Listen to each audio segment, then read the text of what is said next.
What's going on, guys? Hope you're all doing fantastic. So today is Thursday, the 22nd of June, at the time of recording. I took this position on UK100 short last Friday, and it closed on Monday for around 8% profit. So I held it over the weekend, managed it, etc. I'll walk through all of that now. Very simple trade top down, and I managed to close for 8% profit. Now, anyway.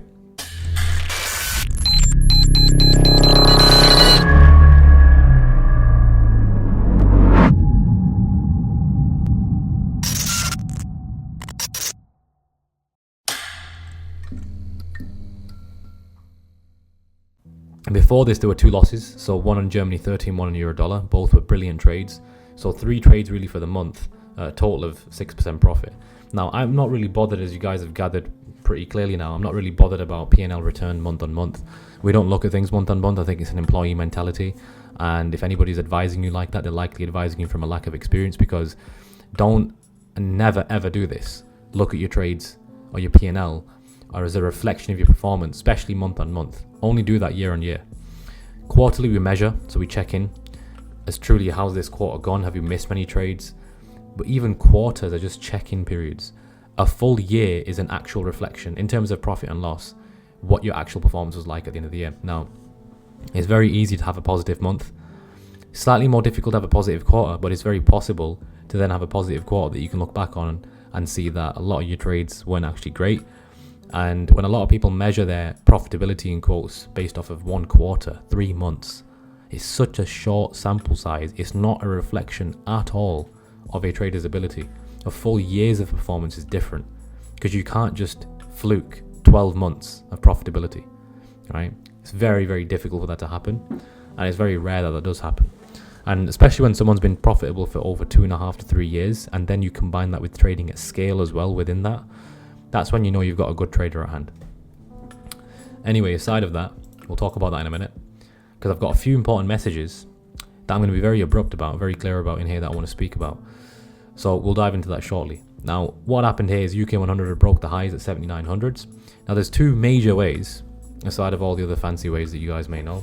There's two major ways that price actually gets volume, which is the fuel of the market, if you like. It either triggers an area where there is volume, or it consolidates and corrects. Now, I'm not talking here about stop hunting and all that, fancy verbiage as you like. All I'm bothered about is 2 major ways in which we look at price getting volume. Triggering an area of value, hence why it's called an area of value. And if nothing happens at that area of value, then you likely know that there's most likely nothing there.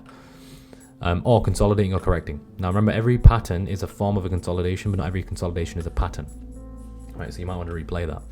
So as it breaks past, again, getting people caught on the wrong side of the market here, breaks back in, consolidates in the form of a continuation pattern here, and then it drops off the face of the earth. As it does so, where does it reverse to? This point. What happened here previously, it came into this area, it started to sell off and pull back, sort of hit like a brick wall, if you like, and then it broke through that. It's a very clear sign. Where did it start from? Down here. Simple price action, simple observations, but they're very powerful. As it came back down into that, it halted. It went back up again as if it needed fuel to carry on going. Where did it go back to again? This region here. Why did it go back to there? Well, clearly, after this consolidation, this move that happened as a result of volume. And where does it look like it came from? Within here. So it's very simple, very obvious when you know what you're looking for, that is. To the average person, it looks like mess. Anyway, so price comes into this area here, sells off, continuation, sells off again, and then it forms a further continuation pattern here with a 3-touch. So 1, 2, 3 middle section is present. It breaks out, breaks back in. On the 4 hour, what I like as well, it's not just a wick, it's an actual body breakout and body close back in. And then as it comes back in, continuation structure is forming, and then it forms this 2-touch, which is on my go-to setups. I absolutely love this pattern here. So as you can see, got the highs, got the lows here, 2 bottoms. Now, because we've got the impulsive price action, or impulsive body, from A to B, I used and I stuck to the 15-minute. I didn't want to use the 5-minute here. I needed a more weighted candle and a weighted time frame in comparison to the 5, which is of course the 15. Got involved in the 15-minute retrace. Happened to have around about a 9 pip stop here, as you can see. And the management was just so simple. There's nothing complicated about it at all. So I held it over the weekend. I'd initially locked in profit at this area here, which you can see on the 15-minute time frame. Bottom of that structure. just in case that comes back and retests it. And it had its pullback and it started to drop. So as soon as it started to drop, there is when I started to now lock in further. I trailed all the way till we got to around about here, which happened to add up to about 8% profit to the T. So very simple trade. Yeah, it carried on dropping off, but why am I going to hold through that? Because if you look at it here, this is the first area in which price can turn around. I don't know how far back it's going to turn around, and I don't want to try and guess that and then leave 2% profit locked in, and then it goes to take me out where I could have actually taken away 8%, 7 or 6, 4 times or 3 times more of the profit. It's silly to do that, and you shouldn't do that. Also, if I manual close here, then I guarantee myself 8.5%. So for the sake of 0.5% less profit, being 8%, this could have just carried on going. It could have turned around from here or whatever, right? But why am I going to hold through that? Why am I going to hold through that? I could look back at this and say, oh, well, if I had my stops here, I'd have been fine. What if it pulled back to there and dropped? So you can't guess in the markets. You have to follow the very strict rule-based criteria. I'm looking at it from swing points on the left as to where I can manage, and I'm totally fine with that. And look, this is one thing I want to make clear leading on to my next point and a few messages I want to talk about. When you're trading a substantial amount of capital, even 3% is a lot of money, right? 3% could add up to $20,000 to $30,000 or more. But if you're trading a smaller account, you're trading, 10K, 20, 30, 40, 50, 2-3% isn't life-changing, right? And for most people, say you're trading $1,000 or two, you won't even feel it. But when you're well capitalized and you're trading a substantial level of capital, a small amount of return will set you up for 3, 4, 5, or probably even a full year sometimes, depending on what you make. So I don't even look at things in terms of the return I made in the I swear to God, I'm not even bothered about it anymore at all. All I care about is the decisions behind the trade, because the decisions are what lead you to not only becoming profitable, but keeping that profitability and keeping the money. I'm sure you guys don't want to be in a position where you've made a lot of money, but then you can't keep it and you give it all back. What's the point of that then? It's useless. So, leading on to the topic I want to quickly discuss here. I was going to make this into 2 videos, but I thought I'd make it into 1. Aussie dollar is looking beautiful as well, by the way, at the moment. So, here we have our educators. Sorry if I scared some of you guys with the zombie here, but so you got the educator, and then you've got the students. So I've just given an example here, and I'm going to talk about this now because it's very, very important. And before I do so as well, leading on to this, prop firms. Now, prop firms are, in my opinion, the best and also the worst thing that's happened to the trading space today. The reason why I think they're the best is because they give traders a platform to emotionally develop themselves, where previously people had the technical skill but didn't have the medium to test themselves if they were good enough yet. They couldn't even monetize their knowledge because they didn't have a substantial level of capital.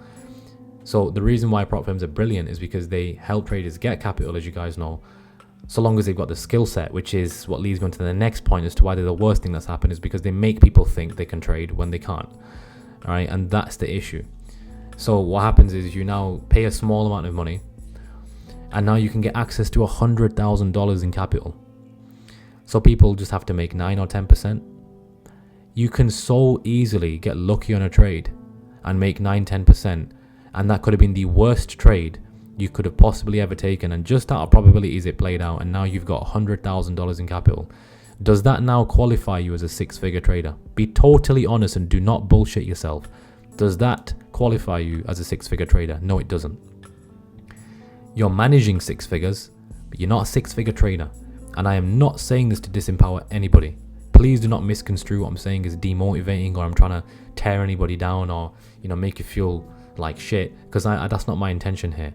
My intention is to help you come to terms with reality. Not the reality that you've built in your mind, but the reality that exists for all of us, which is the fact in this case that you're managing 6 figures, you're not a 6-figure trader. What would a 6-figure trader be like? They've scaled their money up from a small amount to 6 figures, far different. 10,000, 40, 80, then 100. And there's another layer on top of that. That's not even your money, by the way, right? So there's a difference between personal capital allocation and proprietary capital allocation. It's a totally different ballpark, right? Being a millionaire and managing 7 figures in prop capital, funded capital, are not the same thing. You need to understand that. You're managing 7 figures. You're not a 7-figure trader, though. Until you've got $1 million in your own personal trading account, you're not actually truly a 7-figure trader when you think about it. okay? Because it's not your money. So we shouldn't take that negatively. We should take that as a positive thing to inspire us to build our wealth and our personal wealth, even personal capital, even more. People have stemmed away from this, and I'll tell you why, guys. Because what's happening is these guys here, it's what I call premature leadership. Let me just type this up. So premature leadership.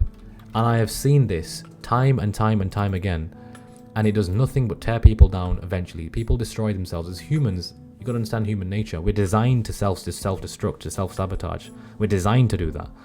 So when you really understand that, you'll notice as to why people start trading companies and trading education courses, and 6 to 7, 8 months later, they're going downhill.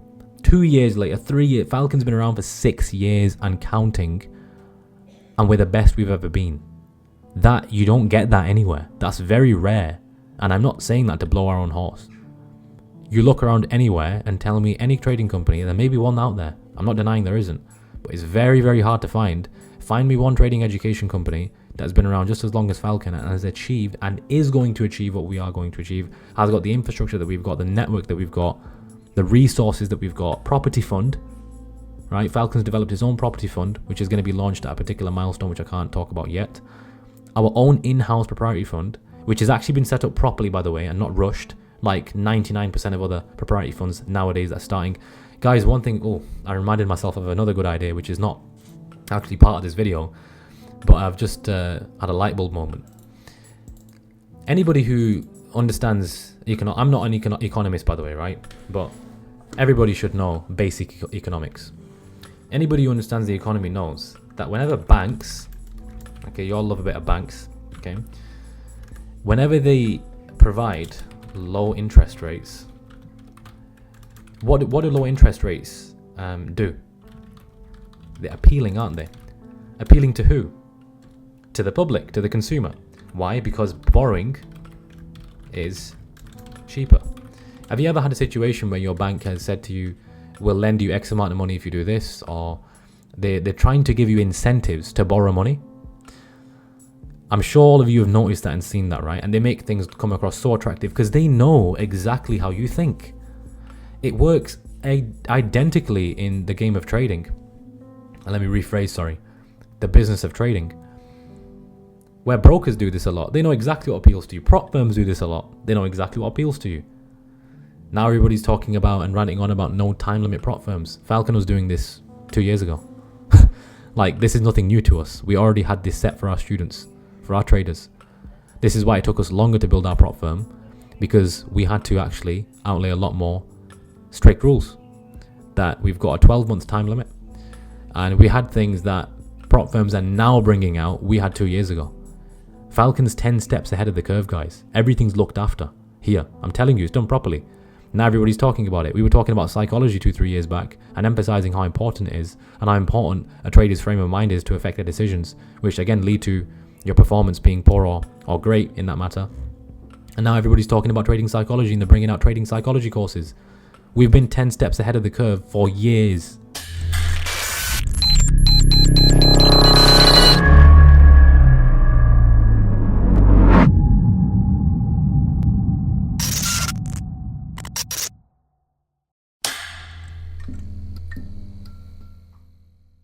For literally years, and yet you still don't see. But let's go into the bank's picture again.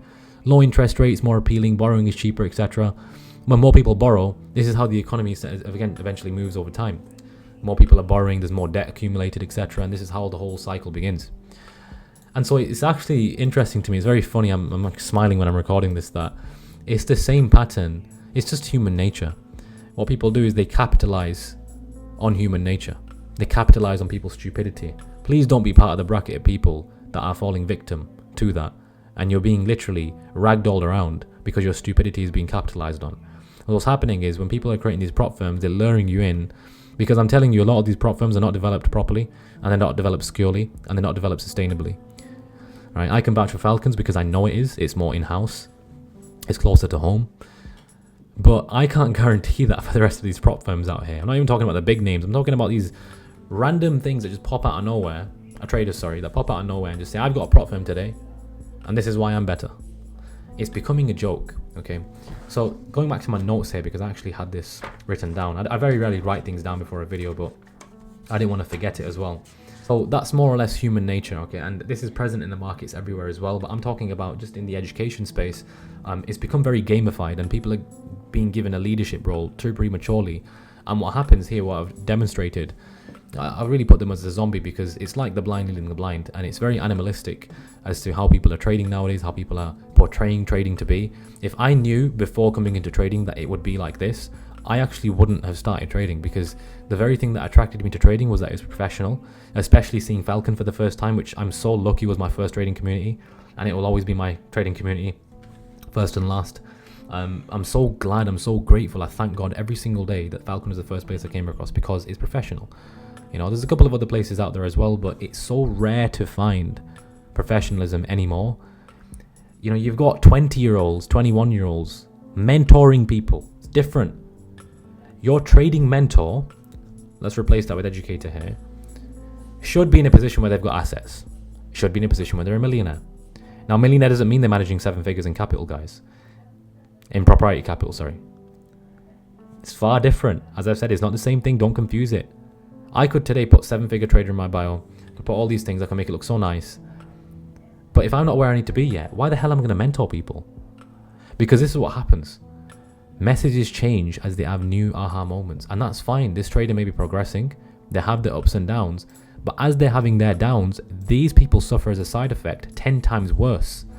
So this person's down might be this much, but now it trickles into them because of something called asymmetric knowledge.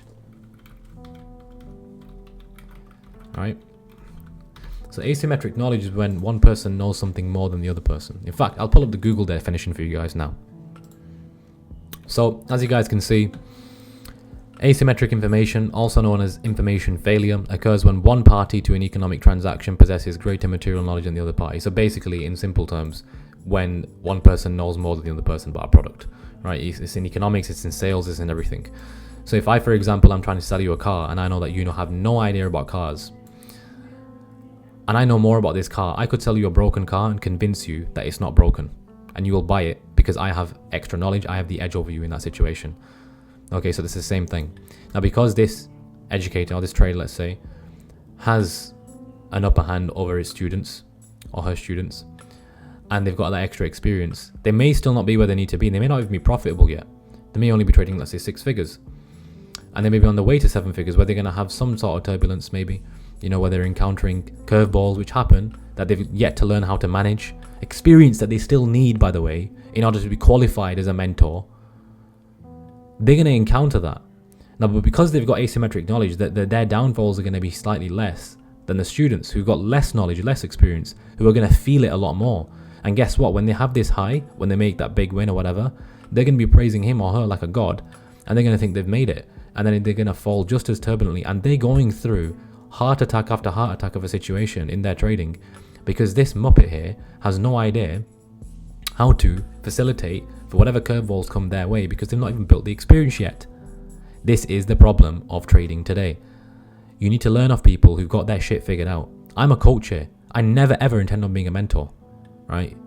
I don't care. That's just not my life path. That's not my life goal, right? I'm all for letting life take me where it needs to, but I know where I stand in Falcon, and I'm going to respect that position. And that's very important that you do that. Because people fail to do that, and they want to be in this leadership role so desperately is the word I'm looking for, sorry. They actually sabotage themselves because they get there prematurely. I'll give you an example with Mark, and this is why I have utmost respect for him. And I don't have any ego for saying this whatsoever. Right? It's a shame that not everybody could think that way, but I have no ego in saying this whatsoever. He's got 10 years more experience than me. He's 10 years ahead of me financially. He's 10 years better than me. Why would I want to sabotage that position just for the sake of being in Mark's position? Why? I don't understand why people do this. And guys, why I'm saying this to you is because you're learning off of people that do that and make that mistake. And you're putting your future in their hands. You need to put your future in the hands of people who've actually got their shit done and figured out. You all know Mark, he's set. He doesn't need to trade. His assets paid for his life. He can do what he wants for the rest of his life. Doesn't have to touch trading ever again. Like that's the kind of position, that's the kind of person you need to learn from. That's the kind of position you want to be in. You learn from that kind of a person. Don't learn from a 20-year-old, as an example I'm giving you. It could be a 30 or 40-year-old. It doesn't matter about age here, but I'm giving you an example. Who, let alone hasn't got life experience or even the right life experience. You could have a 40-year-old whose life experience you could learn little to nothing from because they've lived a very mundane life. You could have a 25-year-old who's seen a lot more of life than the 40-year-old because they've taken a different life path. So it's not really age here that I'm talking about, but you guys get my perspective here. So this is what happens. You don't want to be a part of this. And you know what this person could do? They could have 100,000 followers. Their Instagram page looked really nice. Really nice. It all looks the part where it looks very appealing. You get sucked into that. And then 2 years later, they're not even mentoring you anymore because they're trying to focus on their own life and trying to heal and find their path in life and, trying to go down their journey of self-discovery. It's ridiculous. It's absolutely absurd and immature. This is not what trading is supposed to be. You learn off the proper professionals. Now, when I say professionals, please don't misconstrue it. Falcons aren't going to have a badge saying affiliated with Goldman Sachs. All right? We're retail traders no matter what. You can glam it up how you like. You can use whatever charts you want. You can use whatever broker you like. It doesn't matter what you do or what you say. You're not an institutional level trader. You never will be. We are retail traders. Unless you want to actually affiliate and work with a financial institution like a bank or a hedge fund or whatever. Until then, you're not going to be, in actual definition, a professional trader. But it doesn't mean you can't carry yourself professionally. Right? As retail traders, our job is different. So I want you to emphasize that point because there's a lot of shit that gets shoved into people's minds. Right? Excuse my language. But I'm saying it from a point of passion. So listen to the right people. Look who's been at it for long enough time, us, okay? We've had the same message, we've not changed it. We've got every single thing here that you need. We've got psychology taken care of. We've got in-house propriety fund. That's actually legit, by the way. We've got property fund. We've got so many things, virtual trading floor. And this is just touching the surface, yeah. We are going to make the best traders on the planet. I promise you that. In the retail space, there's going to be no one on top. And I'm not saying that as a threat to anybody. Again, we're not in a position where we want to have enemies. This is just childish. We're traders at the end of the day. But my point is that there may be some companies out there that teach people well, and I do believe that. I actually know of a couple. But like I said, it's so rare, you don't come across them. So we're trying our best to bring back trading to what it's supposed to be. It's turned into a gamified, just a child's play. That's what it's become nowadays with Instagram and social media. People are making out as if it's just such a game, and it's not a game. This is something that you commit your life to. This is professional stuff, guys. It's not a game, so stop treating it like one and stop viewing it like one. But hopefully you guys took away enough from this. I've made my point pretty clear. I'm going to make more videos attacking this situation. And I'm using that word very particularly, very strategically, because it's not something that you can approach delicately.